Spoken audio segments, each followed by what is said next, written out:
Okay.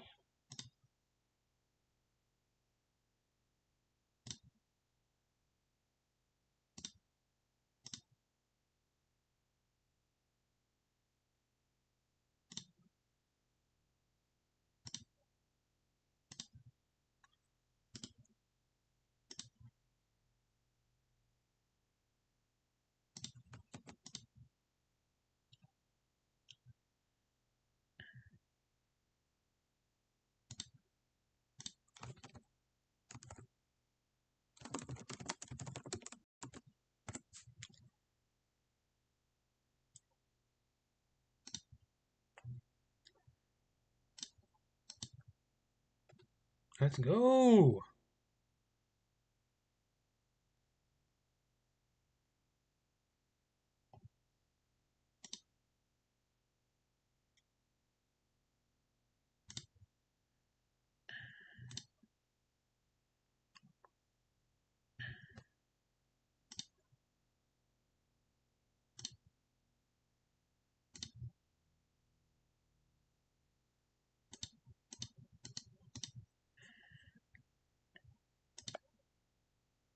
Okay.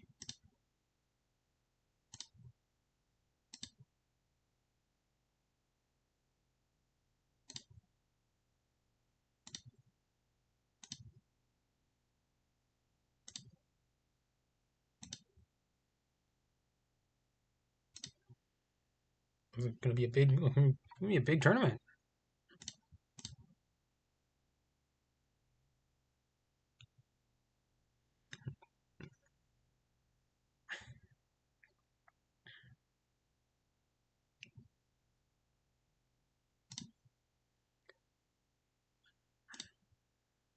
Waiting for people to come in.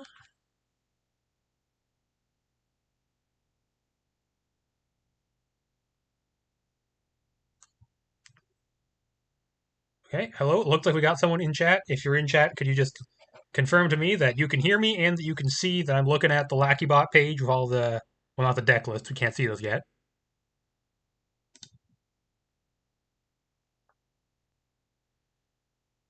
Yeah. Last month was pretty quiet. I know I was on vacation. Some people on vacation. But it looks like this month's going to be a lot more popular. A lot of familiar faces. A lot of people getting in. We got we got all our. I'll refresh. I don't think refresh. I think people are coming in right at the last minute.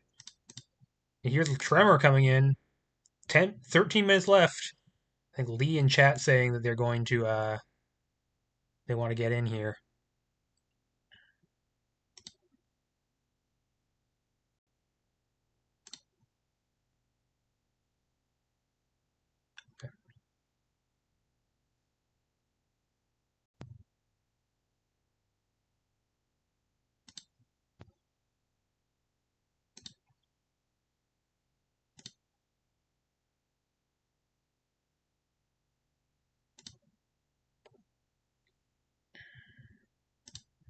Oop-a-doo, ba-ba-ba-doo.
He's waiting for people to be happy.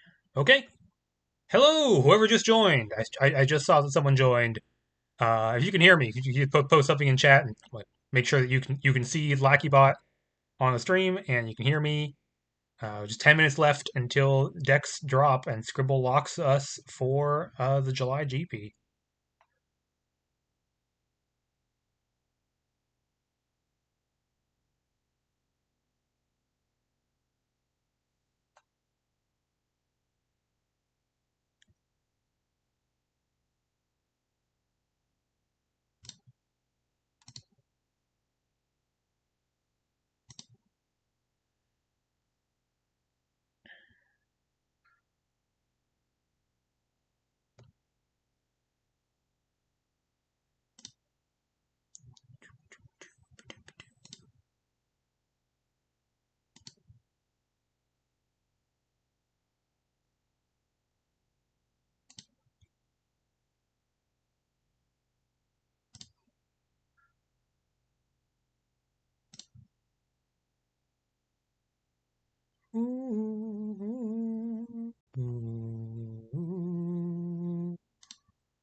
Yeah, we are at 24 players. Goodness, for a third month of a season, 24 is not bad. I'm actually wondering if this is going to be a soft GP, but it looks like it is not.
Hello, welcome to the stream. Just like 7 minutes until deck lists come in, then we will be going over quite a lot of deck lists, it turns out. I thought this would be a small tournament after last month, there being like 9 people when I checked last night, but it's going to be like, I think there's 24 in the tournament right now. More since I last checked. Still 24, looks like.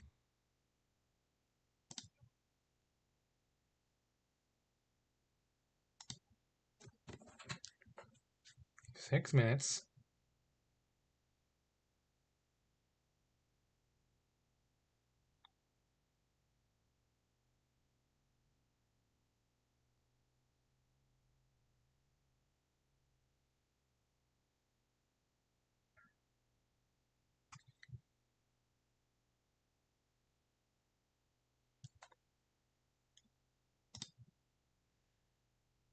Okay.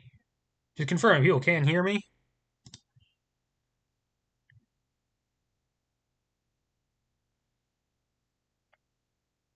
I mean, I'll do it if no one here. I'll just do this as a recording of me reacting to all the decks. But I'd like it if people were here.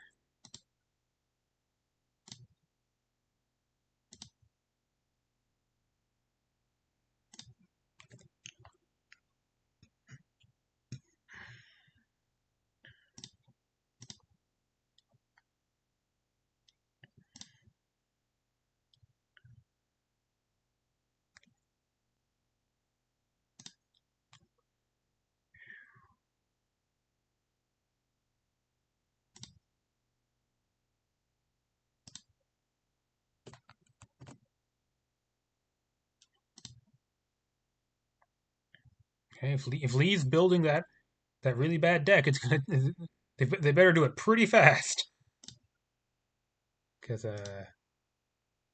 Decklist closing 4 minutes now.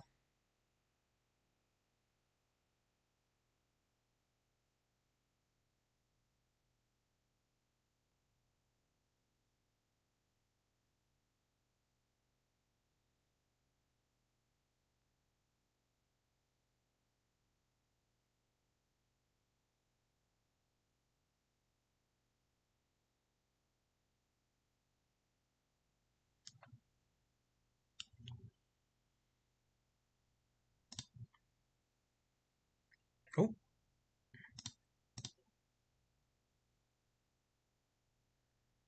hi Magma. Hello. Welcome to the stream. Hopefully more people will come in as we get right up to deadline. A lot of people see a couple people look like they're going right up to that deadline.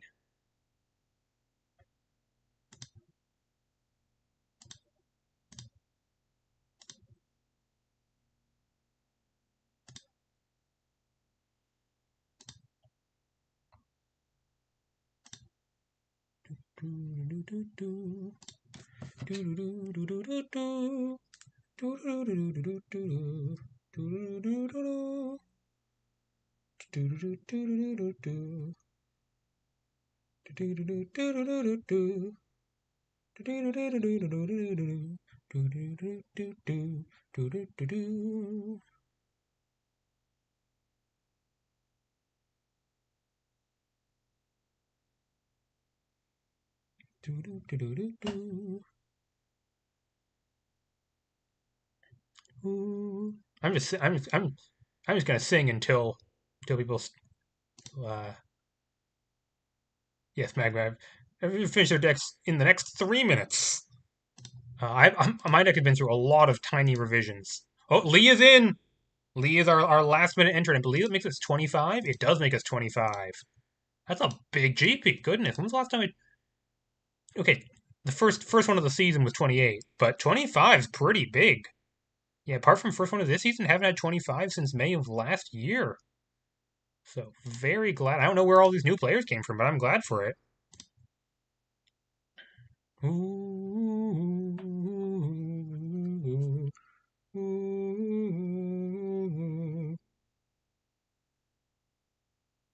don't you love us? Ooh, my fault I fear. Ooh, I thought that you'd want what I want. Sorry, my dear.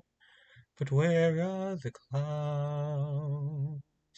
There ought to be clouds. Well, maybe next year. Why? Why are there two links on the side of Lacuat that go to the same place? It's a little weird. Is it the same link? Oh, this is Rev slash GP, and this is Rev slash StatDeck slash T slash GP. which seems to be the same. I am confused. I don't know why LackyBot does that. Hmm. Yes, Lee is in. Has claimed to be playing Incumbency, a card which I have not seen in a hot minute.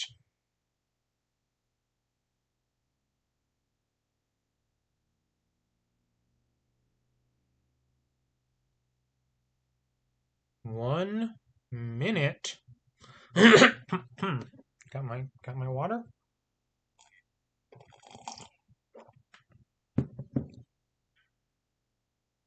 Okay, by my timer, it is the deadline. I was waiting for Scribble to lock the deck lists, and then we will have matchups and decks. Ooh, it looks like someone has just joined. Lee's deck building scares me. I'm no longer like I used to be like 5-1 against Lee. I think I'm no, I used to be like 1-4 against Lee. Hi Lee. I was just saying that I'm very scared of you because you're still my nemesis. I checked recently. You've beat me 6 times in GPs. And I've beat you 3 times. So it's not it used to be like 4-0 or something like 4-1 or something ridiculous. Now it's 6-3, which is less ridiculous, but still I'm never well prepared for combo. Oh, looks like we have decks. We do have decks. Okay, I'm not going to look at those.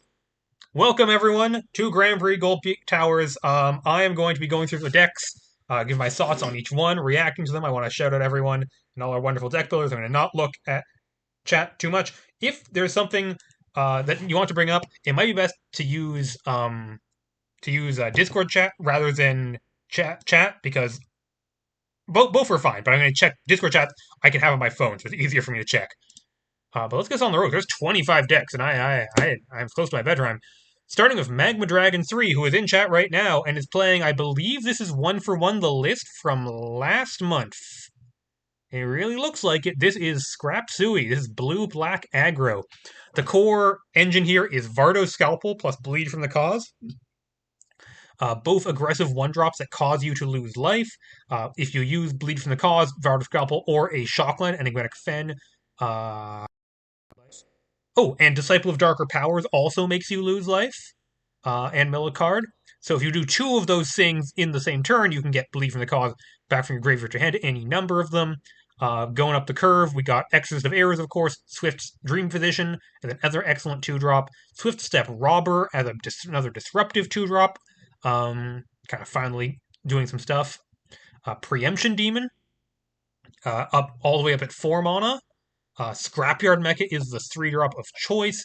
Really benefits from having a lot of small and especially evasive creatures, which this deck does. And it can also benefit from having a lot of creature cards in its graveyard, which you can mill.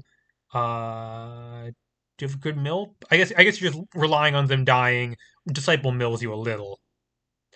But yeah, scary deck. Past Judgment becomes online very quickly with all these 1-drops. Twilight Ambush is your small removal of choice.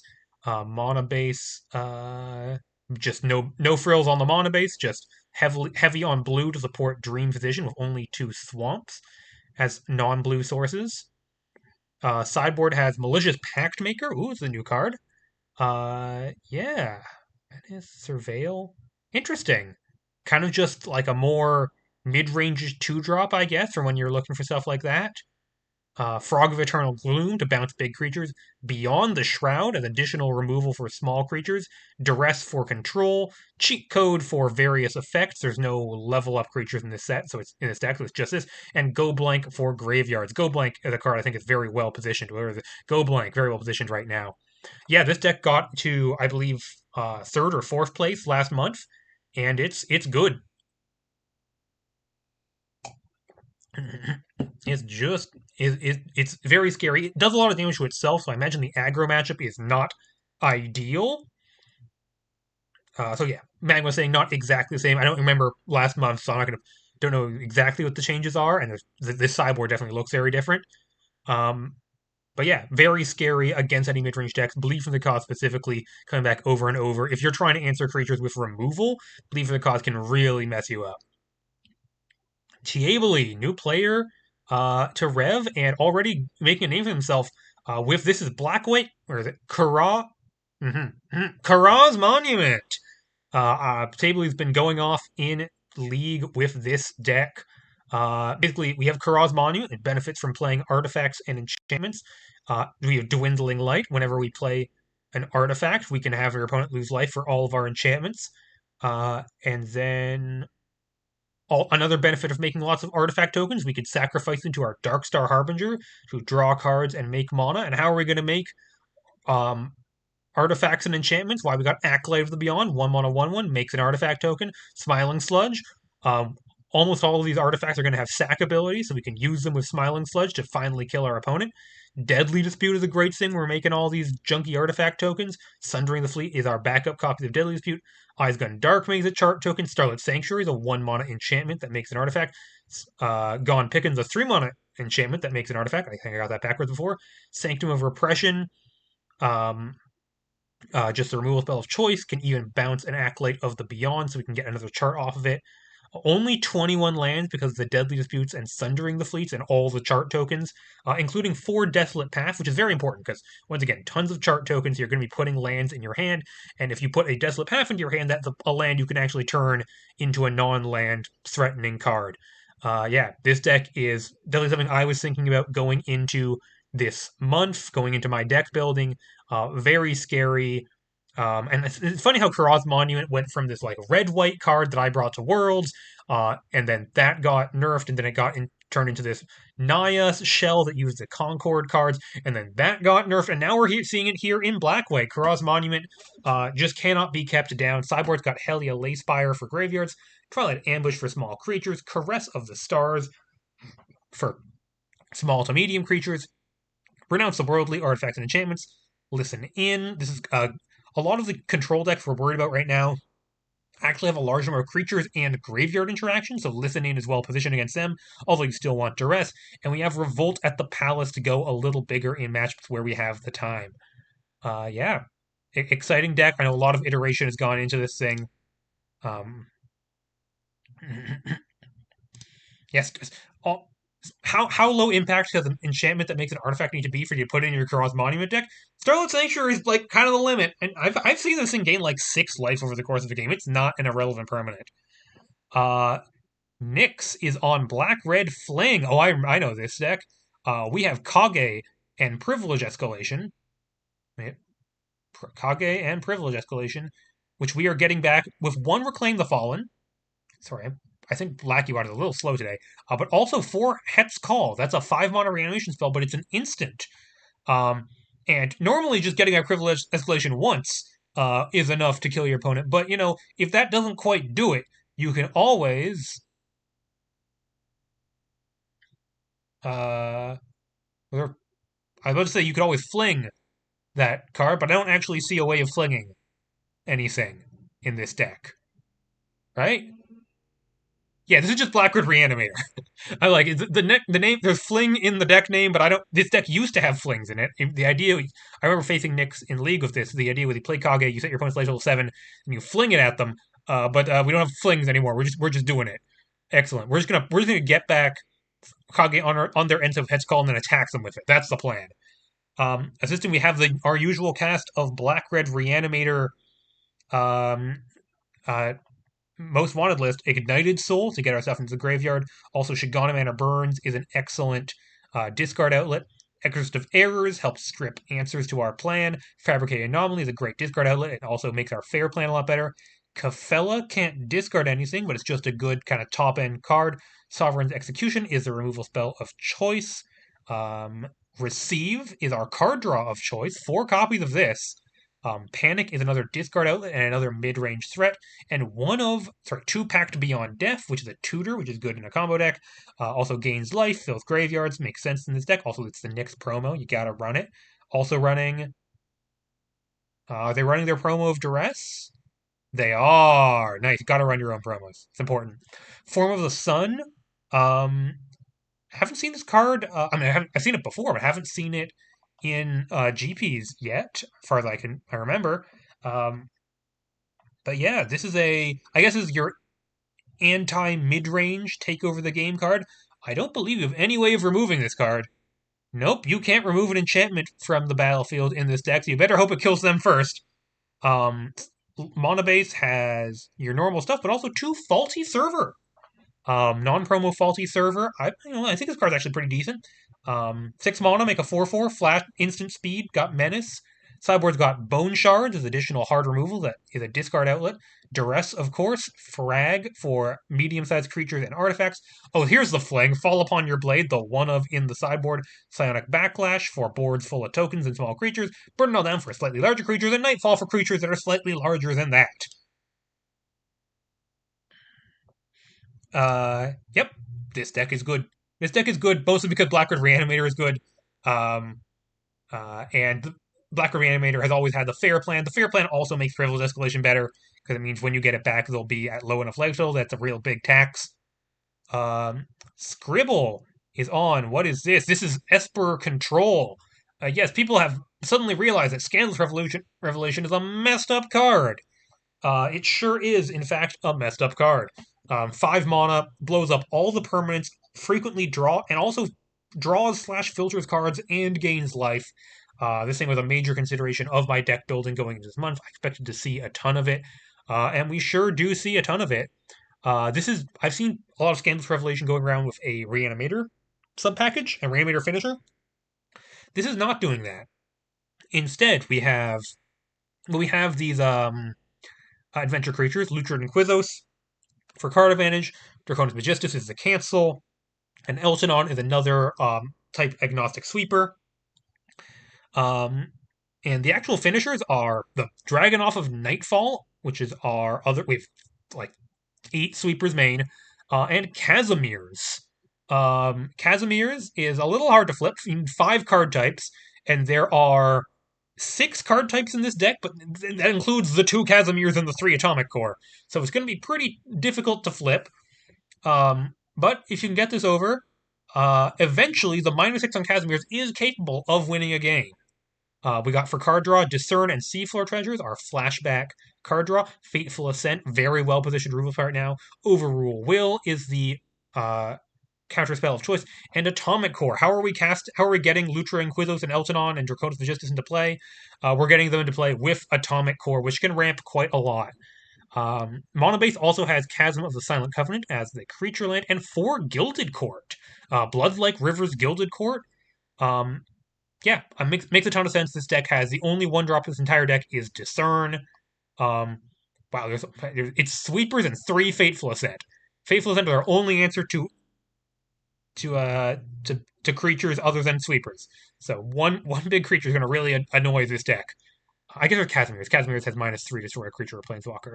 And we also have, 2 Zymoth Observatory. Scribble playing their own cards. Good thing to get down on turn 1, play your Discern. Also, good thing to leave up with Draconis Magistus, lets you do something with your mana if you don't have to counter anything. Sideboard has the full 4 Helia Lacespire to deal with graveyards. Hell yeah. 3 Bellion's Cressetus, I believe that's the bounce spell. Eltonon, 2 more Eltonon to sweep small creatures. The last Fateful Ascent, 4 Eyes Gone Dark, looks like our anti-control kind of an interesting option because it doesn't hit stuff like Draconis Magistus, which seems very popular as much. And 1 Steep the Pactwin as a mid-range threat they're not going to expect, not going to have sideboarded against. Sorry for I think the images are loading a little slow, but we all know what all these cards do, right? Okay, moving on to H-Squids. Boing Whip. What is this? This is Secrecy. This is Bant Secrecy. Secrecy, maybe the most buffed card of the Heirs in the Weft Kitsu Adjustment Time buff patch, or at least the buffed card that's making the most splashes right now. 2 very powerful abilities here. Lets you untap your lands whenever you attack, and lets you draw cards and put lands into play whenever you cast spell creatures whenever not during your main phase. So ninjas with sneak, but also importantly flash creatures. Now, the untapping land thing works well with the Resplendent Nebulas and the Cascading Nebulas, which when you untap them, you get 2 mana instead of just 1. And guess what? Those work well with Laybound Ritualist, which makes your lands enter untapped. Does this deck have the... Okay. I don't believe this deck has the actual infinite. There is an infinite with Laybound Ritualist, Secrecy, Cascading Nebula, and that 2 mana flash creature from Solitaire. that can remove a -1/-1 counter to bounce another creature you control. If you have two of those, you could loop them and draw your entire deck. That's not super necessary. This deck seems mostly interested in bouncing its own creatures with Softlight Harmonist and Aonuma and Renegade Trueheart and Sanctum of Repression. So lots of ways to bounce its own creatures, making Softlight Harmonist big. Aonuma, Sneak lets you bounce your creatures, gives your whole board. Aonuma's really powerful. Um, Renegade Trueheart can also bounce your creatures at instant speed, become a big lifelink threat. What are we bouncing? We got Swift Step Robber, because it's a robbed counter. When you play the second Swift Step Robber, when you bounce it, play it again, you get to rob two creatures and they both lose all their abilities. Resolute Reinforcements, obviously, great thing to bounce. Deflecting Kitsune is a counter spell you can keep recurring. Faithline Marshal really benefits from casting all of these spells over and over again, especially on your opponent's turn. And Preemption Demon has a really annoying enter effect that you can recur. So yeah, kind of a tempo-ish Bant deck here. Sideboard's got Purifier of Dawnbloom Grove for artifacts and enchantments, more Deflecting Kitsunes for various non-creatures, Frogs for big creatures, Moon Silvers for kind of top end, and also more ways of dealing with big creatures or just buffing your board. Dutiful Wanderer as kind of a Haymaker top end. Flutter, I believe, is here as Graveyard Hate and answers to interaction. And Crucible of the Burning Sun. This deck has 0 graveyard interaction, zero graveyard synergy, so it can just easily play Crucible of the Burning Sun as its. Mag was saying every Red player should be able to read to know Steve the Paquin's exact rule stick from memory. Of course, we all played a ton of Steve the Paquin and know exactly what all the modes do. Oh, hey, this is my deck. Dr. Chipmunk. That's me. This is a Rebel without a blue. Because it's like Kumrak's red blue aggro deck, but it doesn't have blue. It has white instead. I've been fiddling with this deck all last month and this month, and it's aggro. It's red white aggro. On the 1-drop slot, we have 2 Vi the First Hero and 2 Fang of the Pale Thorn, and also if you really have to, 3 Red Hot Rider you could play on turn 1. Going to turn 2, Cash Thrasher and Rozon Firebrand as the haste threats of choice, and then Genotype Splicer, a card I've been really liking. Good against mid-range decks, giving your stuff flying, and lifelink has all been very relevant. Up at 3, we got Fabricated Anomaly, which is great just with all the haste threats and all the small creatures, especially Red Hot Rider, which has 1 power. Brazen Burglar, another haste card, tons of life gain going on. And up at 4, Sunset Champion, a card that just seems very well positioned right now. A lot of Twilight Ambushes going around, a lot of the 3 damage burn. So this is always just it's been performing for me. It's like they have to tap out to deal with your haste threats, and then you can slam Sunset Champion. Hopefully, they don't have an answer left over for it. Rest of the deck is just removal. 4 Fateful Ascent. I want to deal with big creatures that will block my stuff. And a ton of enchantments I have to kill. Bleeding Out in Advance of Fire and Faith. Basically, I want the burn that can go face. And Advance of Fire and Faith has the added benefit of corrupting Red Hot Rider. Mono base is very red leaning, only 1 planes, because the main deck is very red leaning, and I have double red in Brazen Burglar and Bleeding Out. Notably, 2 Sky Pillar. I can never generate. This deck is incapable of generating 3 different colors of mana, but that last ability is why we're here. In matchups where they don't remove all of your permanents with Scant's Revelation, that last ability gets online pretty fast, and the ability to grow any of your threats and give them flying makes all of these dorky 1-drops and 2-drops into just huge problems for every deck. So Skybillar are a card that's been consistently impressing me. Sideboard, Helia Lacespire for graveyard, Strangle for small creatures, Frag for medium creatures, Eviviva and Curse of Searing Ground for counterspell-based control decks, Pest Problem for Kara's Monument decks, Curse of Eerie Streets for the Mirror, and Grip Festivarium. When I bring in Eviviva, I need to go up 1 land to 25, so Grip Festivarium is for that. Yeah, I don't think I have the best deck in the room. I don't even know what the best deck in the room is, but this deck has been performing for me, and I didn't have any better ideas. Also, because this deck is so Valir themed with all the Valir red-white aggro threats, it's using Valir basics. It felt appropriate. From Chip to Provocative, it's Gruul Phoenix, the Phoenix of Phoenix in questions. Are just one of them. Yeah, it's Shroud Warder Phoenix. This is the one where if you cast a spell of mana value 4 or greater, you can get it back, and it's this 3/2 flying trample haste, although it can only come back once because it gets a finality counter on it. This is kind of a red-green. Wow, look at this mana base. Just kind of a red-green kind of aggro mid-range deck. Ignited Soul. Boy, this card is just defining of this entire format. It's going to be a huge blow when it's gone. Fable Woven Sation, very powerful card. Provocative has just buffed, obviously powerful with +1/+1 counters, powerful with uh, Primal Fissure in the mana base. Just a great threat on its own. Gilded Noon Entertainer, lots of rummaging, especially keeping going. It's a 4 Fabricated Anomaly. What are we rummaging away? We're rummaging away this 3 Dawnsworn Survivors, so we can get them back. Um, and that's going to be kind of our card advantage engine. Precursor to Calamity, that's why the only one forest in the mono base, so we can get up to this as our 4-drop of choice. I could have considered this for my deck, but I really did like my Sunset Champion, but this is certainly threatening on its own. Fudrak of Ashmouth as the top end. I love how many different options there are for red aggro these days, including in the removal slot where there are 4 Error Tides. Error Tides, yeah, 2 damage to any target, so it's a shock. But this deck has a lot of 4 mana permanents. It can even cast Dawnsworn Survivors. And then look at all these 4s and 5s. And that'll get you this all the way up to proper Lightning Bolt. I didn't design it this way, but Error Tide is basically like the more fair version of Ferocious Flame. It's Ferocious Flame, but it has a slightly harder condition, and it only goes up to 3 damage. Crumbling Tower is another card of engine. So this deck can properly grind between all the looting, Dawnsworn Survivor, Shroud Phoenix, and Crumbling Tower. 23 lands. Sideboard has, what the heck is this? Master of Stances is how we're going to deal with counter spells. Blade Flourish for more answers to small creatures. The last Crumbling Tower if they don't have answers to enchantments.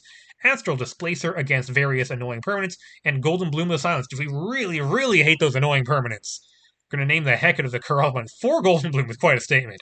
It is legendary, so sometimes there are problems if you try to put 4 of them in your deck. But yeah, let's see that aggro is healthy in a number of different ways, and we're keeping going. Oh, Epid on red deck wins. This is actual red deck wins. There are no blue cards anywhere in the 75. Fang of the Pale Thorn, Calamity Cat, up to Cash Rasher, and Disgruntled Crook as the 2-drop of choice. Wow. Clash Thrasher, Rose on Firebrand, and 4 of Disgruntled Crook. The definition of insanity here. We're all in on the red deck wins. And Competitive Hedonist is our 3 mana 3/3 haste of choice with the 4 Brazen Burglars in the sideboards. That's going to be our mana sink because we don't really have much other mana sink. I guess we have Cash Thrasher. Blade Flourish, 4 of. Bleeding Out, 4 of. Coordinated Shot, 4 of. Coordinated Shot, very good burn spell, especially it gets you that little extra reach over the top, sack whatever creature can't get in anymore, or just sack a creature that attacked after combat to get that last 4 damage. Oh, and I missed a 1-drop because there's 4 Calamity Cat and 4 Fangs. There's also 4 Sparks of a Revolution. Mono base has 3 Carousel Observatories? Why only 3? Why not 4? This land has no downside in this deck. All of your lands are mountains. I don't know why only 3 Carousel Observatory. I guess he only had 3 in the binder, so just registered 3. Flaw in the system, hates on non-basics. Brazen Burglar, just another hasty threat. Burn to Obscurity, burns medium-sized creature. Crucible answers Graveyards, although if you bring a Crucible, you probably have to bring out Rose on Firebrand. Oh, this deck doesn't even have Anomaly. We are all in. And 2 Grip Festivarian. I guess we bring those in when we bring in, like, the slightly bigger Brazen Burglar, Burn to Obscurity stuff. Wow, I did not expect to be one of... when I put Grip Festivarian in my sideboard, I did not expect to have another player do the same thing. That's wild. I guess we have the same idea. Yeah, this kind of list, as I proved in my Krumrock last month, properly scary. I'm glad we have a threatening aggro suite in the format finally. Moving on to Crush Castles, who's on Trickery and Witchery Mischief Makers. Because this deck has 4 of Trickery and 4 of Witchery. Now, Witchery, I know what it does. That's the one that gives all your stuff prowess. And when you spend 4 more mana to cast instants and sorceries, you get a 4/4 black horse. That card's pretty good. What the heck is Trickery? Oh, it's this one. Whenever you attack, you get a copy of your attacking creature, except it's a 1/1, and you keep that token forever. Okay, what are we doing with? Okay, God. Okay, we have four actual creatures, which are Cloudveil Courser, which gives our creature tokens menace. Okay. We have Elemental Advent as a 2 mana instant that makes 2 1/1s. Okay. Not any of the other 2 mana instants that make 2 1/1s in this format. This one specifically. Okay. Snared in Shadow, also 3 mana, makes 2 1/1s. It's a Grixis deck. Rift Tracing. Okay, we got instants that make 2 1/1s. which will trigger our witchery on both sides, I guess, and also be good with Sunny Day. And also, we can make tokens that are copies of our 1/1 tokens whenever we attack. But they're all just still 1/1s. They don't have like combat abilities. I guess they have flying and prowess. Bleed for the Cause, another great token maker. Do we have any other? Oh, here I was to say, why L11 instead of Doctrine of Cleansing? We're also playing Doctrine of Cleansing Flames. Cool. Do we have any way? How are we triggering Bleed for the Cause? We are triggering it with Shocklands. I guess we do have the full 12 Shocklands. I guess that's how that's happening. And our removal spell of choice is Coordinated Shot. Interesting. Crush Castle is always bringing some weird tokens deck, and this is certainly a weird tokens deck. Sideboard's got Sistral Charm as more removal and counter magic, Unravel Thoughts to counter big things, Rank and Defile. I guess Edicts make sense with so many 1/1 tokens. Nightfall, makes sense. And Faces of the Faceless. Interesting Faces of the Faceless right now. I am not that interested in Faces of the Faceless right now, specifically because Reanimator is a big thing, and this specifically does not stop Reanimator. It stops what's it called? It stops Dark Horse Victory, but it doesn't stop normal Reanimator. But this is this is a tokens deck. 6 Requiem. Love seeing these. Okay, 6 Requiem's not like a new person in the community, but they're like fairly new to Rev. They're on Scandalous Revelation and Reclaim the Fallen because this is Esper Reanimator Control. The deck we've been seeing a lot going around. And we have the 3 Lutra and Krylos to draw cards, Cyber Sorts. So what are we discarding to Reclaim the Fallen? Where, well, we can find a discard outlet like Scandalous Revelation to discard our adventure creatures, but we could also just discard Underflow Error as kind of an ice to tap a creature and draw a card, or Cybersaurus as a counterspell. And then we reanimate either of these, and they're not the biggest reanimation targets in the world, but they'll get the job done, especially with Reclaim the Fallen, where you can do it again if they get killed. Lutris and Quizos is our mills ourselves and draws cards. Draconis Logistus is more counter magic. Umbris Surrectus is actually pretty threatening as a reanimation target and is a reanimation spell itself. And Eltonon is another great sweeper. Other than that, card draw with Seafloor Treasures, and then 1-for-1ing with Twilight Ambush and Fateful Scent as removal, and Overrule Will as the counter spell of choice. I guess in addition to Cronus Registus, 25, only 25? Really? I guess you have 2 Seafloor Treasures, but that sounds low. I feel like these decks could be at least 26.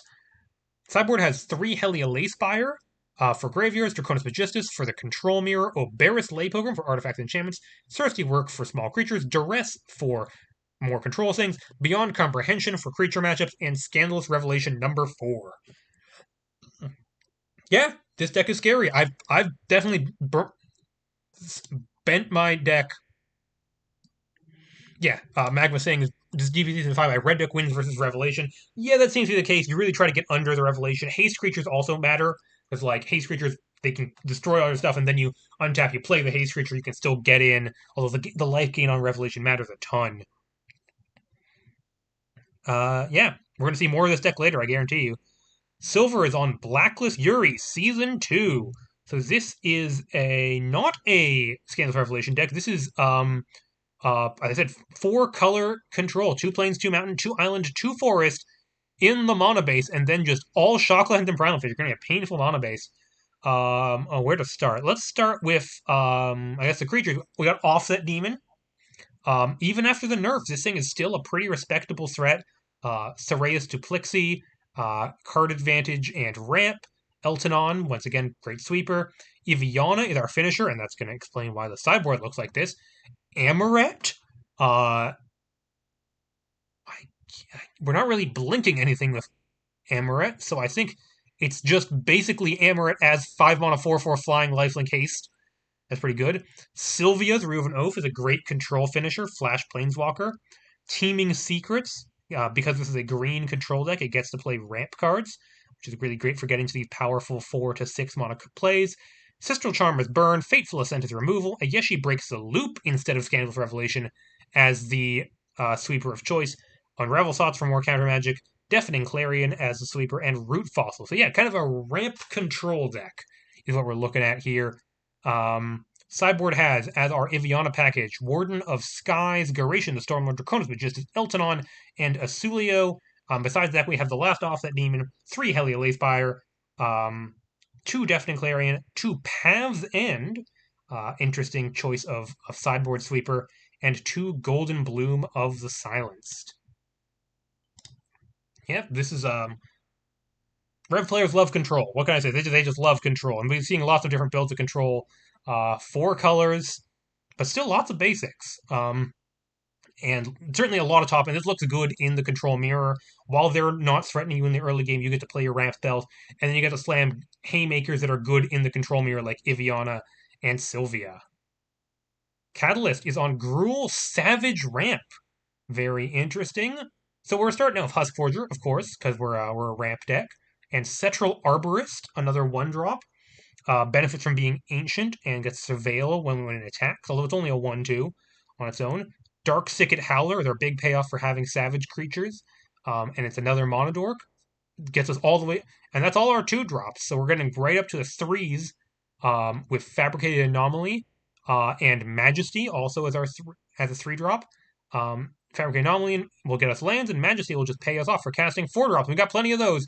Starting with 3 Huntmaster of the Fells, partying like it's 2013 or wherever this card was good. Estwald Brigands, is that the 5-drop? Estwald Brigands. That's got to be the 5-drop. I don't know what that one is. Yeah, here it is. It's this one. Yeah. 5 on a 4/5 haste gets you a creature into your hand. Feudrek of Ashmouth, and then Warden of Tremors, and then Rex Tyrannos is a kind of our 1-mana cantrip of choice, and the 7-drop is very achievable in this deck. Momentous Strike and Strangle, so all 1-mana removal, including Momentous Strike. Very interesting to see this over something like Error Tide. That would be more reliable. I guess we do have big creatures, that's for dang sure. Mono-based healthy 24 lands, but all just nothing but fixing. Sideboard has oh boy. Matoris Tyrannos is the sack 2 non-creature non-lands. I remember that one. Manticos Expurgus, I do not remember. What's that one? Oh, it's that one! It's the destroy artifact or non-basic land. It doesn't really mono screw people, but I guess it can screw over like Shocklands or something. Saboteur's Immolation for small creatures, and Crucible of the Burning Sun for graveyards. Yeah. I love seeing these fair mid-range decks going around. I don't know how good they are. I mean, I've been doing decently well with Albs mid-range, and I think red-green mid-range has some definite pluses to it. Actually kind of interesting to see that this one is not running the Okami. What's Amaterasu's actual name? Fable of Insatiation. Yeah, not running that one. Despite like all the land stuff. Canton Tree is on a slight modification of Caillou's list, aka a huge oversight. Grognard? Oh, someone's on Grognard. Okay, this is a. Okay, first of all, this is a Vardo Scalpel Bleed for the Cause list. So we got that core, black of our black-red aggro deck. We also have Grognard. Enters tapped, levels up, gets bigger for every creature or enchantment in our graveyard. We have Calamity Cat to give our big things haste. We have Disciple of Darker Powers as additional way to trigger Bleed from the Cause, and also come back later as a threat. Mercenary of Dusk can help mill us and enable our graveyard synergies. Nilemonger, just a big creature, and enable graveyard synergies. And then top end is Prideful Reaper. Goes really well with disposable creatures like the Bleed from the Cause. Tokens also just really big in its own right. March of the Long Night really benefits from all of this discard and mill. Very threatening on Prideful Reaper, which already has Menace, so giving it Death Touch and Haste makes it very hard to deal with. Also pretty good with Nilemonger. And then Coordinated Shot, another good thing to discard. 22 lands. Sideboard's got Blade Flourish, in case like the 4 Coordinated Shot isn't enough. Duress for control. Earthly Absolution as a top end finisher if they don't respect your ability to kind of go big. And Advance of Fire and Faith as wow, that's a ton of removal in the sideboard. 4 Blade Flourish, 4 Advance in the sideboard. Okay, yeah, black-red aggro. And this Bleed from the Cause Vardu Scalpel core is really catching on. It's properly scary, especially against control decks. And I love to see Grognard putting in the work. Let's go, Grognard! Oh, only the first level is a 2/1. Nice! I don't know if that's how I submitted it. I thought I submitted it with all 3 levels were 2/1 base, but I guess I'll take the free buff. There are levels 2 and 3 are now 2/2. Nice! Platy People. Now, Platy People has a set in development called not Prism Vision. Prism, yeah, actually no, it's actually called Prism Vision. Um, and that set has a mechanic called choreography. That's not what this deck is about. This deck is an Echo choreographer deck. This is a 1 mana 1/2. When you level it up, it can tap to return a card you milled this turn from your graveyard to your hand. So, well, it's a card advantage, but you have to have a 2/3 creature and tap it usually on your turn, and you have to mill yourself. How are we milling ourselves? We got 4 Thought Scour. That's a good way to mill yourself. We got 2 Mercenary of Dusk, 4 Architect of the Intangible. Uh, so yeah, plenty of ways to know. Let's just go through the deck. 4 Exorcist of Errors. Kind of surprising to see no Exorcist of Errors from the rest of these kind of black, from this black-based aggro deck. Architect of the Intangible mills you, also good with all of these instants. Mercenary of Dusk, great source of mill, kind of repeatable mill for choreographer. Malicious Pact Maker, 2 mana 2/1. When it attacks, you make an Acolyte token. You can sack that Acolyte token to Surveil and then put a +1/+1 counter on it. Surveilling puts cards in your graveyard for Echo Choreographer. That does count, doesn't need to be literally mill. Unstable Masterpiece. Ooh, this one. It's a 3 mana 5/4, but you have to sacrifice a creature card and an instant or sorcery card from your graveyard. But when it dies, you get to Sleight of Hand. So this deck has a good selection of creatures, instants, and ways to feel its graveyard. So it's a very good user of this card. And Matriarch of Veiled Kin. 4 mana 2/2 menace, and it goes and it gets you an Exorcist of Errors directly onto the battlefield. Yeah. 4 mana for a 2/2 and then an Exorcist that it also pumps the Exorcist. That's pretty good. Casimir's. So yeah, you cannot flip Casimir's in this deck. Because there are only 5 card types, but one of those is the Casimir's itself. So that doesn't work. But I guess it's just a 5 on a Planeswalker that's -3 destroy a guy and +1 draw a card. And that's basically what you want out of a Planeswalker most of the time. Sorry, a lot of stuff. 3 Singularity. Very unusual to see exactly 3 Singularity. Usually you want 4 Singularities. You can scale them up, but only 3 of them. 4 Thought Scour, that makes sense. You want to mill yourself. 2 Fall Forever. I did not expect to see Fall Forever. Our only source of level counters is Echo Choreographer. So this is a 2 mana. So this is 4 mana, exile target creature or Planeswalker, Surveil 2. Or, if you have a leveled up Echo Choreographer, you can pay 1 mana and remove the level counter instead. Wild to see this thing seeing play. I did not expect to see this one. Sweet, though. Very similar art to Hang as our more standard removal spell. And Memoriam is 4 mana, mill 4 cards, return a creature and an instant from your graveyard to your hand. And you even got 1 of Scrapyard Mecha just for the cheese. 4 Chasm of the Silent Covenant in the mana base. Lots of 1 of the mana base. 1 Lost and Found as the channel land. 1 each of the Desolate Cemetery and Harbor. 1 heap, and even 1 heap Ludicon. So yeah, kind of a blue-black mill mid-range deck. Kind of an interesting build here. Haven't seen tons of stuff like this. Sideboard's got Flutter, protect our creatures and hate on graveyards. Twilight Ambush for small creatures. Duress for control. Collector's Item, I have really been an advocate of. I remove spell that surveils makes sense with Echo Choreographer. And even Golden, and of course we gotta have Golden Blue with Silence for random artifacts and enchantments. Cool. Zangi is playing mono red aggro, but a different mono red aggro build. We have so many different mono red aggro builds. This one has Emblazoned Prophet. That's another really good mono red aggro card.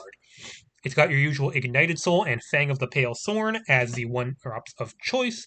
Cash Thrasher and Rose on Firebrand. I think these 2-drop haste threats have been really defining of red aggro this season.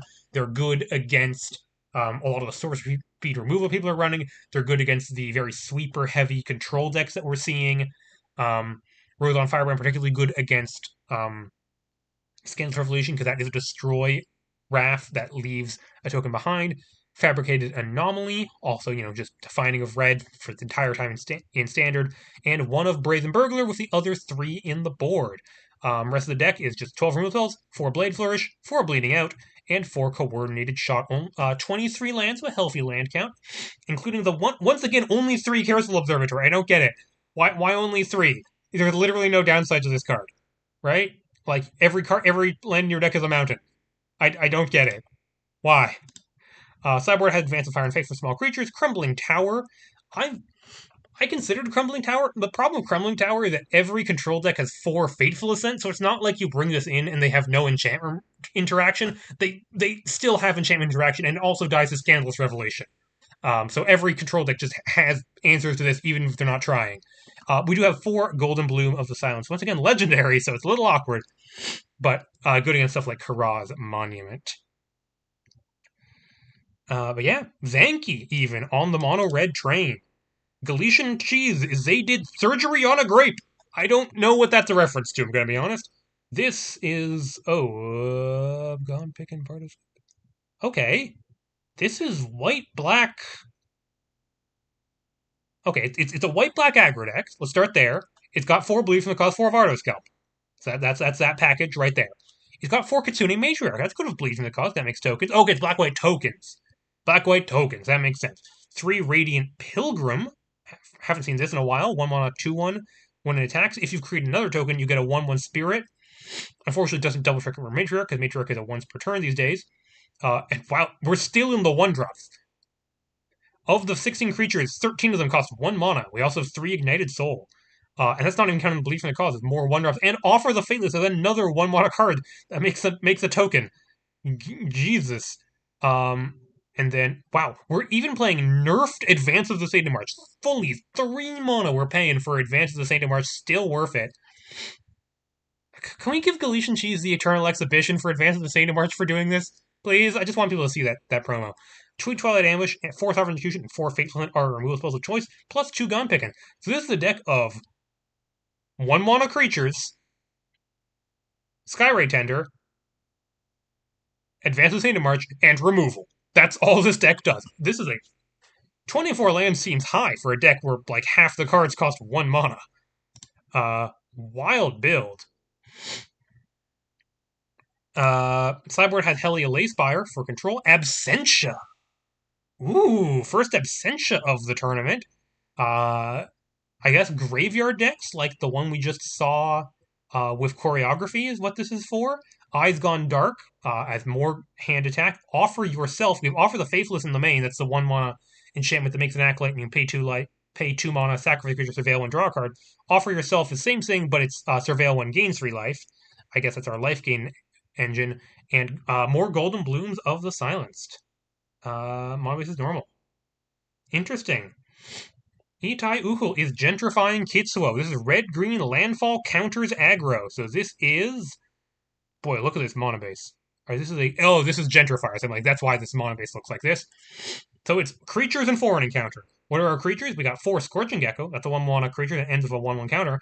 This used to see play because it was a 1 mana creature of haste for what was it called? Solidarity. But this deck actually cares about the counters. Silamon Regrafter is another 1 mana creature that enters with a +1/+1 counter. And Calamity Cat can put counters on things. Kirin of Boons gives all our creatures with +1/+1 counters evasion. And Fable Woven Station gives all our means whenever we play a land, we get +1 counters on all our creatures that already have +1 counters, such as all our 1-drops. So this can get out of hand really quite fast. Estrosian Gentrifiers is the reason this mono base looks like this, and it's going to be pretty big. It's going to sack our basic lands. I guess our 10 basic lands, 3 forest, 3 mountain, 4 primal fissure, to go get various other lands and trigger landfall stuff like Fable Woven Station. Gotta have 4 Fabricated Anomaly, of course. Grassroots Campaigners. Nerfed Grassroots Campaigners is here. I assume we are pledging... I guess we could pledge the +2/+2 one, but I assume we could also pledge the tap one and use it as tap down blockers. And 3 of Spirit Realm Phoenix, which can get back from our graveyard to our hand as long as we're paying, or we're putting +1/+1 counter to creatures, then we can discard it to the puzzle box. And we got 4 forward encounter, which can put in our anomalies, gentrifiers, graphic campaigners, and Spirit Realm Phoenix with a +1/+1 counter. So yeah, this is a deck really built to maximize Fable Woven Station. Tons of ways to get multiple landfall triggers, and tons of ways to put +1/+1 counters on creatures. Looks like a very kind of solid, reliable aggro deck. Monobase has Ardent Rise as another fetch land that can get the basics, and doubles as a removal spell. Forgotten Foundation is a uniquely named land that can surveil. Grip Festivarium is a creature land. 1 Meandering Path, 1 Sulphurous Nebula as a bounce land, in case you need to get that with Gentrifiers to hit your land drops. 2 temples, 4 urban jungles, 1 sky pillar. I've got to have converted one other person to the lore of the sky pillar. That's a great thing to get your gentrifiers, really threaten your opponent. And the 1 of Desolate Thicket. Really, 4 urban jungles, 0 copies of the Checkland? Anyone wants Checkland? I guess no Checkland. Sideboard's got the last keyword of boons if we really need to get small blockers out of the way. Blightstalker for graveyards, Hungry Blob for artifacts and enchantments, a Roar Buffer exec in case we need to go really big, Coordinated Shot as more removal, Advanced Fire Rate for even more removal, and Crumbling Tower as a card advantage engine for slower matchups. Mag was feeling good about their decision to bring exile removal in the side. Indeed. Lots of graveyard interaction here. Those Helia Lay Spires, we're seeing a lot of sideboards, are going to have some work to do, as long as the Blight Stalkers we're also seeing a lot of. Styles. Last minute entrant on cool stuff, probably. This is. Oh, hi. This is my deck. I built this deck, and I've been running in League, so I just handed it to Styles.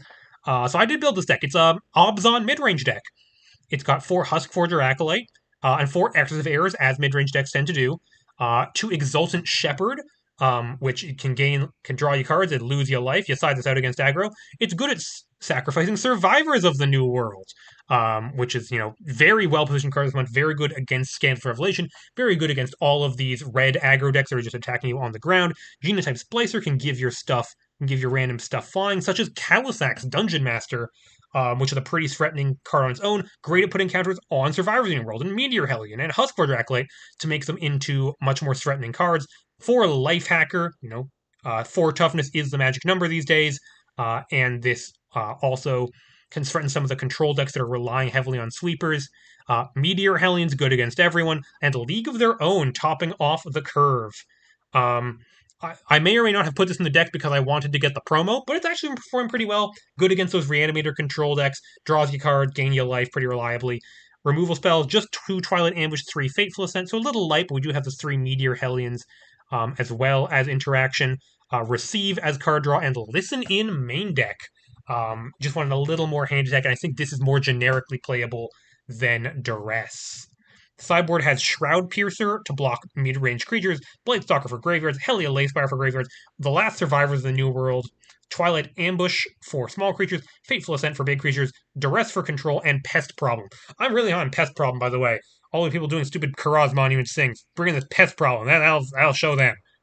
That's one of the main reasons I think to be white these days, is just like, this ruins the Karaz Monument deck so bad.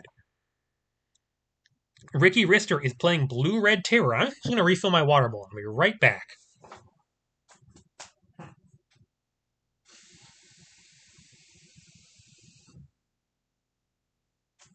I realized I just said water bowl, and I meant water glass. I drink water from a glass like a normal person, not from a bowl like a dog.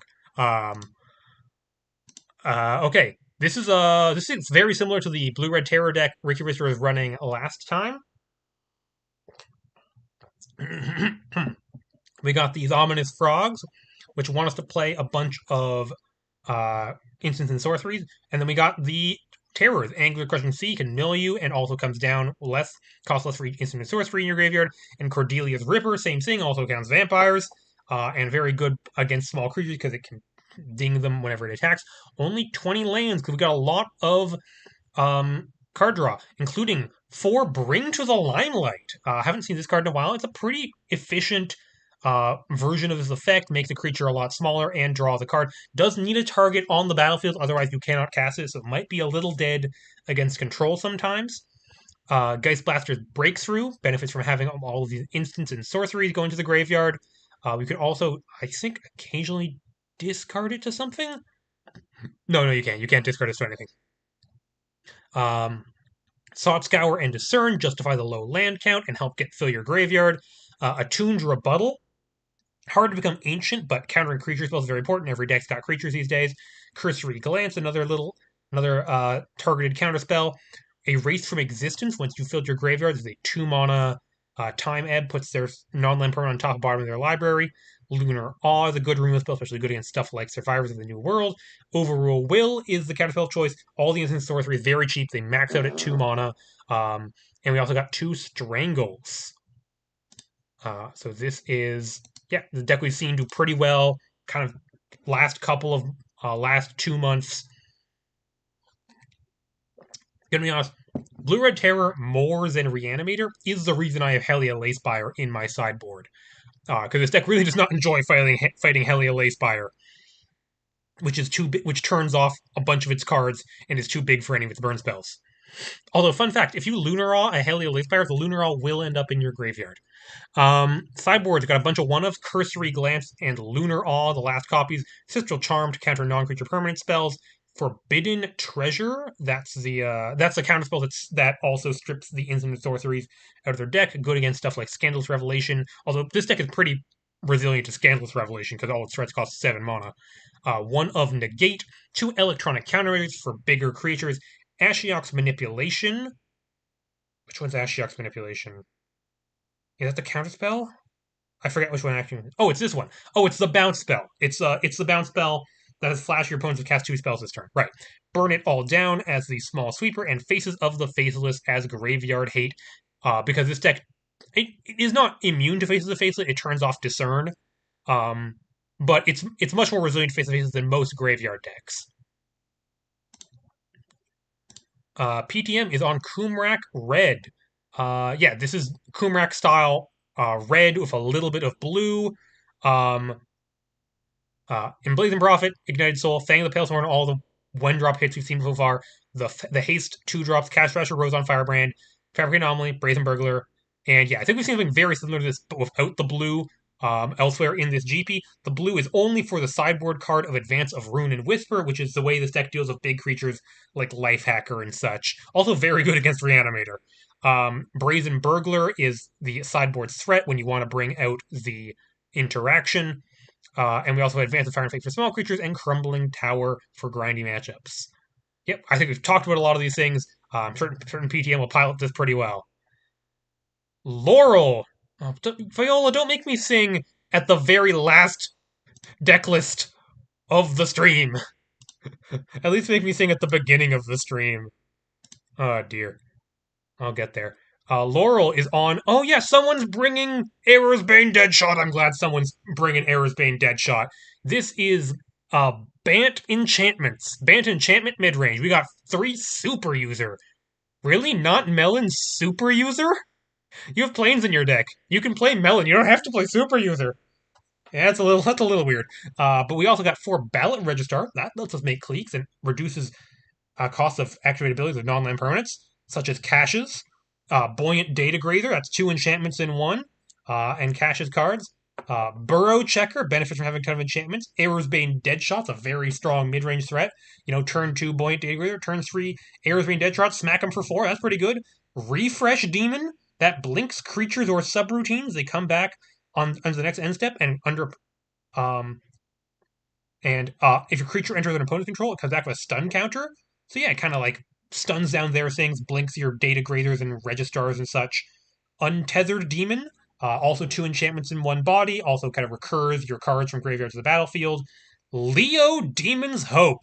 Oh, that pump. Okay, Data Grazer, Burrow Checker, Refresh Demon, and Untethered Demon, and Preemption Demon, the top end, are all enchantment creatures for Leo Demon's Hope. Big mid-range threat, draws you cards whenever you play an enchantment creature. That's very exciting.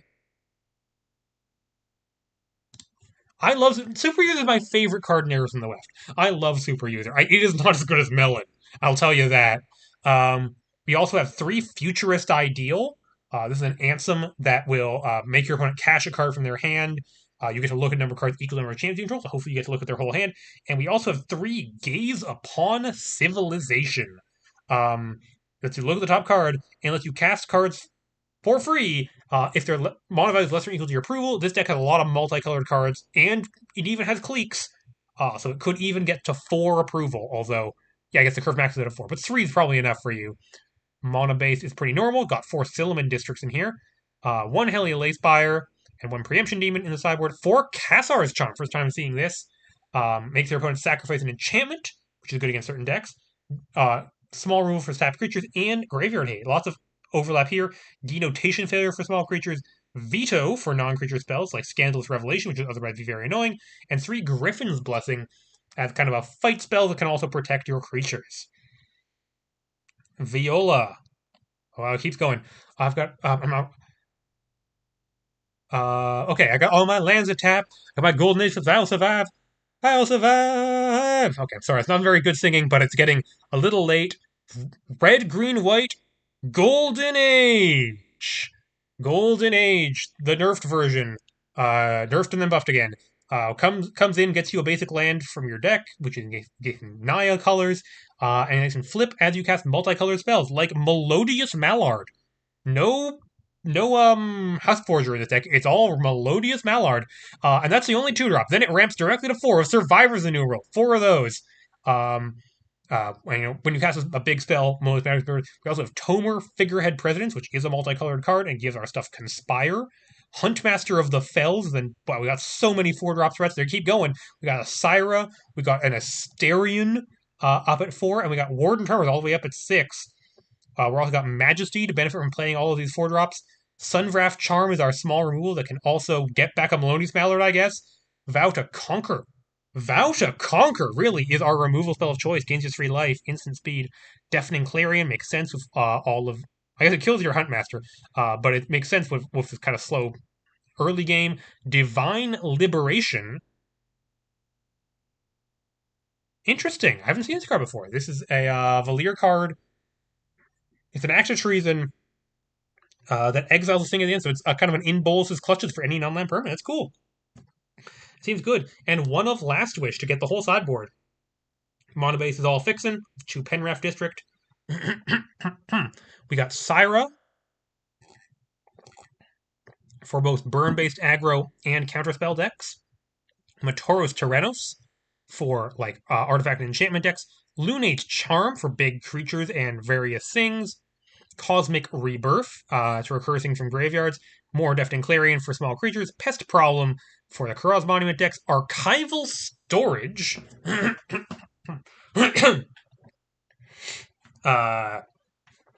That's an interesting choice of sideboard card. We also have Atomic Core to as more ramp and deal with tokens, and Astral Displacer for dealing with combos type stuff. Hi, I don't know who ZZ Valiant is. Are you ZZ Valiant? Are you Death Mage? No, you have to be Viola. Yeah, so low accumulate. I guess Viola, if you want to know, I haven't updated it yet, but if you go to Escape from Limbo, I'm just making sure people can see this. I assume people can see this on the stream. And you search Signature Viola, you can see all the cards that have only ever been brought to a GP by Viola. Now, I haven't run the update script that will make this update with this GP. I'm going to run that right after this stream. But yeah, if you can check this to see how much of a special snowflake you are and how much you like running cards that no one else runs. Oh, you might also want F Eternal actually because it defaults to standard.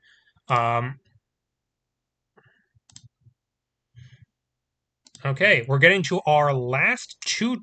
Oh my god, 3 decklists. There's so many. Death Mage, Esper Reanimator Control. I think we've seen this thing before. This is slightly different build. In addition to Scandalous Revelation and the... Nope, no Eltonons. Instead, it's Beyond Comprehension as the other main deck sweeper. I'm pretty scared of that. We have Lutra Inquisos, as always. Cybersource and Underflow are also only 2 of each. 1 Serpens Oblice, to exile non-permanents with mono value 2 or less.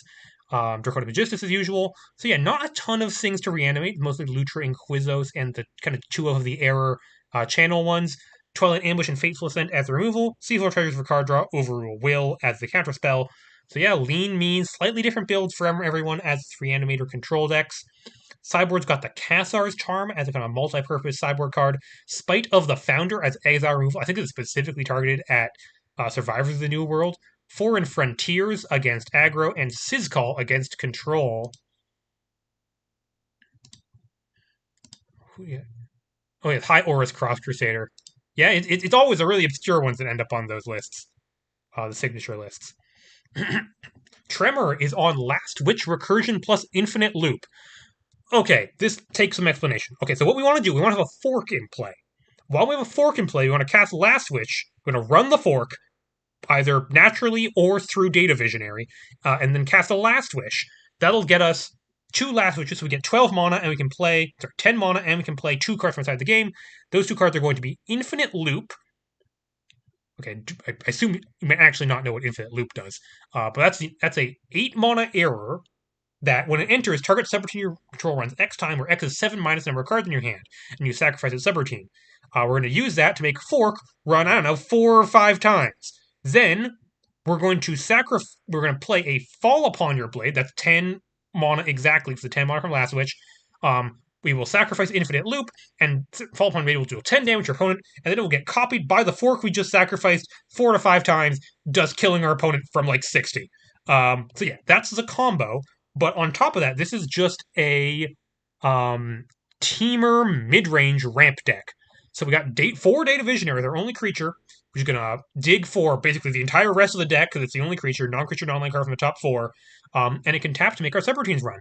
If that subroutine is Jump, we can jump the Data Visionary to keep doing 2 mana to get a Data Visionary trigger every turn. Iterate makes a defender token. Recurse benefits from our other subroutines by making them run immediately, and also whenever it runs, we get a XX construct big as the number of subroutines we have. And then Panic is a natural thing to run with Data Visionary, and it's a good kind of mid-range card. Otherwise, we got 2 Discern, 1 Unveil as a counterspell, a Tuned Rebuttal for creature, Forbidden Treasure for instant and sorceries, Lunar Awe for small creatures, Teeming Secrets as ramp, Sistral Charm as a different. We have 2 Lunar Awe, 2 Sistral Charm. We want a split of the 2 mana Izzet deal 3s. Star Squall and Burn It All Down main deck as interactions. 3 become 1. As a way to flash out the Fork at instant speed and get it to run next turn. We have 3 Frigid Highlands because we are a teamer deck. We do have a lot of islands, 6 islands and 4 Frostfire Geysers, and 3 Lush Oases. So we're kind of built around island as our main land type of choice, including to get with our Meteoric Facade. Sideboard has a bunch of stuff for Last Wish or to bring it down if you need. Purify of Dharma, we're going for Artifact Enchantments. Omenware for non-creatures. Nillicent Leyspire, I believe that's the Artifact Enchantment. No, that's the Sweeper one. Forbidden Treasure for instant sorceries. Stellar Flare for small creatures. Unstable Experimentation, because we wanted all 3 Izzet deal 3s. Burn It All Down for small creatures. Puppet War as a kind of a mid-range, go over the top Act of Treason, and Crucible Burning Sun for graveyards. Wild deck here. Wild deck. Hi, Deathmage. We just went over your deck a little bit. And last deck, Leosaur is on Incumbency Boing. This is 3 jump, 4 Data Visionary, so making use of that interaction again. And we have 4 Contest Coordinator and 4 Moonbeam Artisan, which are all getting... I guess they're all getting different things. Moonbeam Artisan, first of all, is getting... Jump. I guess it's just getting Jump. Yeah, it gets exactly jumping, also one of Planned Obsolescence. Okay. But then we can jump the Moonbeam Artisan to get the more jumps than Planned Obsolescence. It's a foolproof plan. Harry Senator Talpa is another great thing to jump. Contest Coordinator, also a great thing to jump. You can jump other copies of Jump because it can target a subroutine. It can also target your opponent's stuff, by the way. This card is mean. Dutiful Wanderer is kind of a generic top-end Planeswalker. Restoring Presence is another blink spell for all our little blinkable guys. Fateful Ascent is the removal spell of choice. Unravel Thoughts for counter spells. Incumbency. Draw a card, gain 3 life, make a plunge. If you've cast 4 more spells in Incumbency, there are 5 more colors on permanent control, you win the game. Now, there is no way of getting this back from the graveyard to the battlefield. We are going to have to go through all 60 cards of our library to find 4 copies of Incumbency. By the way, with all of our 13 creatures, we also have 4 Beyond Comprehension. Leosaur scares me. Oh, it's just white-blue. For some reason I thought this was a band deck. No, it's just white-blue deck. Okay, so, Incumbency. Moonbeam Artisan is white-black. Data Visionary is blue. And then we will pledge the Naya Pledge, and that'll be all 5 colors. That's our only way of winning with Incumbency, is exactly those combination of permanents. I guess we could have Jump instead of Data Visionary. Sanctum of Repression is more rules. I can also bounce and blink our blinkety guys. Helia Leyspire for graveyards in the sideboard. High Center Talpa is value. Oberis Lay Pilgrim for artifacts and enchantments. Castle's Charm for all sorts of things. The last Fateful Ascent for big creatures. Cursory Glance for small spells. Last and second and rail thought, and 2 Paths End. Paths End pretty good here, right? It doesn't hit Data Vision here, I guess. It does hit Jump. Yeah, we're gonna the Jump build. I love Jump. Hilarious card.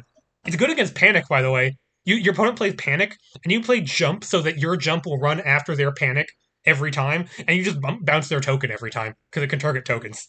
It's very funny. Okay, it's getting late. I'm gonna very quickly go over the all 12 matchups in round one. Laurel on Enchantress is going up against Chibali on. Oh my god, there's gonna be so many artifacts. There's gonna be so many random enchantments in play. Oh boy, there's gonna be so many permanents. I don't know who's favored in this one. Yeah, it's just gonna be a mid-range slugfest. Laurel being slightly more aggressive, Chibali being slightly more controlling with the late game value from Smiling Sludge. But that's going to exceed like 30 permanents on the battlefield or something. Death Mage on the Reanimator control against H Squid on the Bant Secrecy. Secrecy is pretty good against the this Reanimator control. It's very sorcery speed with Scandalous Revelations and all the creatures and such. So Secrecy can actually get some work done. Although Secrecy itself does die to Scandalous Revelation, and you're gonna have to really hope you can hit that. You can stop the Scandalous Revelation with something like a Deflecting Kitsune, because otherwise it's gonna ruin your entire day. Um, I think Reanimator is actually slightly favored there. Galician Cheese on the tokens and 1-drops against Magma Dragon on Scrap Sui. And this is the Vardo Scalpel Mirror. So both players are going to die very quickly. I'm actually not sure. If you're the Vardo Scalpel deck, do you side out Vardo Scalpel and Bleed from the Cause in the aggro mirror? Is it that bad? I imagine Vardo Scalpel kind of liability in the aggro mirror. I'd side it out. So this might change a lot after sideboarding. Don't know who's favored. I I assume it would be the slightly bigger one, which would be Magma Dragon. But I have no idea. Cat and Tree on black red graveyard aggro against Lee on incumbency blank. How's Lee's anti aggro stuff? There's 4 Beyond Comprehension and 3 Fateful Ascent. And that's about it for and 4 Sanctum Repression, I guess. So a little removal light. So Cat and Tree might be able to get in. Although annoying for Cat and Tree, a lot of that removal is exile based. But yeah, Cat and Tree is going to be the aggro and probably a little favored here. Silver on 4-color control is against Epid on red deck wins. This is going to be the matchup of the tournament. It's red aggro deck against 3 or 4-color control deck. And I think a lot of it comes down to what sideboard cards you have. Brazen Flaw in the System. Flaw in the System seems pretty good against 4-color control. I don't know. 8 basics, but still pretty good against that. Although Silver, of course, has all the anti-aggro stuff that you would expect, like Deafening Clarion. Crush on tokens against Viola on Golden Age. Yeah, Viola probably favored. Crush deck does not look enormously fast, and Viola's deck looks like it has better top end. Prov on red-green 4+ cost cards against Zangief's big small red. Prov probably favored if I had to guess. Just slightly bigger mid-range deck. Also got up. Also, right, this is the deck with 4 Blade Flourish. I guess only 4 Blade Flourish in the sideboard, so not a ton of removal. So really going to be relying on blockers. Meanwhile, Zangief really going to be relying on just getting a little bit faster, especially in Blaze and Prophet Pings. Burn's going to be nice. PTM on Kumrak Red against Platy People on Choreography. This Choreography deck, I guess it has 3 Singularity, but otherwise it's a little light on interaction. Echo Choreographer is kind of a slow card. X is at its worst usually against aggro. Yeah, I think PTM might have the edge here. 6 Requiem on Revelation on Reanimator control against Scribble on non-Reanimator control. I think in the control mirror, the Reanimator stuff is not that great. But Scribble really does not have a lot of kind of anti-control stuff. Whereas Requiem has I guess they both have Draconis Magistus, but Requiem also has Seafloor Treasures, and Reclaim is just like a good value play that they have to interact with. But it's going to be a grind either way.